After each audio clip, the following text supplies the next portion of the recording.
representations, said I, for certainly in politics, I can conceive of no method which will not give the race to the swift and the battle to the strong. Well, to begin with, answered my friend, we have no such thing here as politics, in the sense that the word is used in the United States. There, if there has been no improvement since I left the country, politics simply means that fierce, desperate, and continuous struggle which goes on between brainy, unscrupulous and self-seeking men for place and power, where the strongest and most conscienceless stand to win and where success means selfish aggrandizement and gain. It is destructive to the finest sentiments of manhood and has debauched and prostituted the noblest intellects, But you must admit, I insisted, that the strong and brainy men are best fitted to devise laws for the government, not only of themselves, but also of the stupid and untalented, if we may continue to so designate the 99 plotters. I admit nothing of the kind, retorted the professor. On the contrary, I believe that even in America, the least talented lawmakers are the most useful, because they have less reason to be influenced by considerations of personal ambition. It is with great intellect now, as it was with great skill and strength in the olden time, it is almost invariably used to advance the interests of its possessor at the expense of the less gifted. I will agree that the more capable a man is, integrity and other sterling qualities being equal, the better fitted he is to devise laws for his fellows, provided his own selfish interests are in no way involved, and that is just the condition here. The laws for the government of this republic are devised by its scientists, scholars, and philosophers, men who for the most part have no offices and no power to obtain them. Their efforts being thus absolutely untrammeled by considerations of selfish interest or ambition, are necessarily unselfish and for the good of their kind. Here, laws are originated by the people and adopted by them, the function of their representatives being simply to properly frame and execute statutes at their command. In other words, they are the servants and not the masters of the people.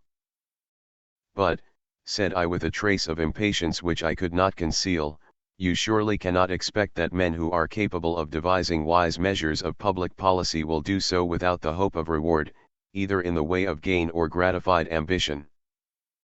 Indeed I do expect it, said my friend. No man who ever had great thoughts could keep them to himself even though publishing them brought him persecution instead of profit. The finest intellects of the world have delved in the domains of science, philosophy, and religion, without gain, and why not in that noblest field for genius, the art of human government? Well, said I laughing, we have a saying in America, that you can't argue against success, and in the presence of the monumental success of the ages I am without an argument. But I am curious to understand how it is done.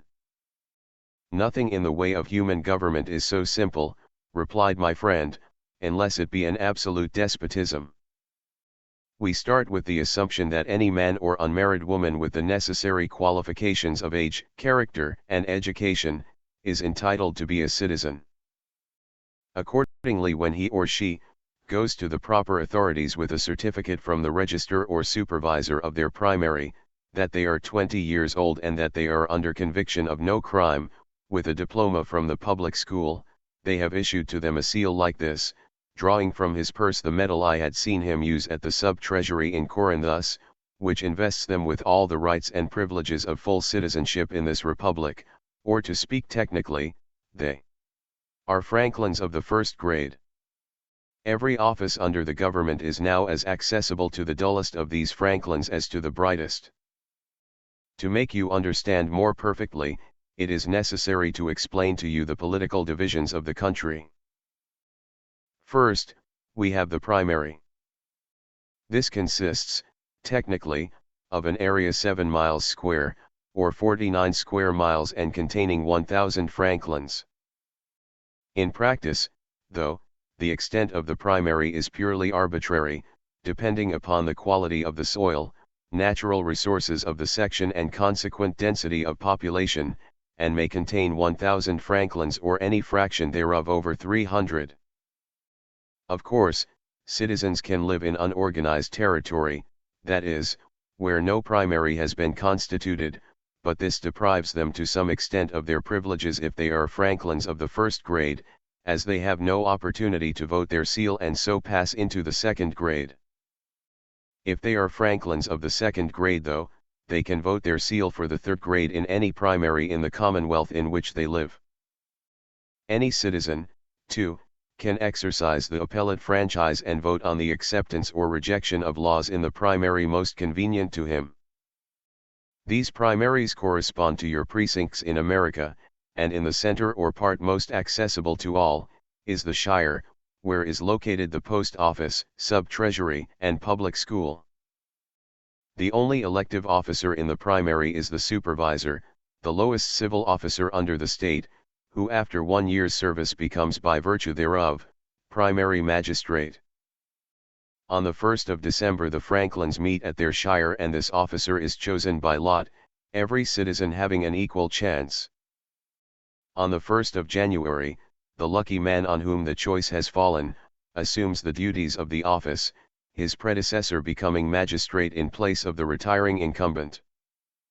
A primary magistrate exercises the functions of notary public and trial justice, has control of post office, public school, and sub-treasury and represents his primary in the Commonwealth Council, a body corresponding very nearly to your Board of County Commissioners.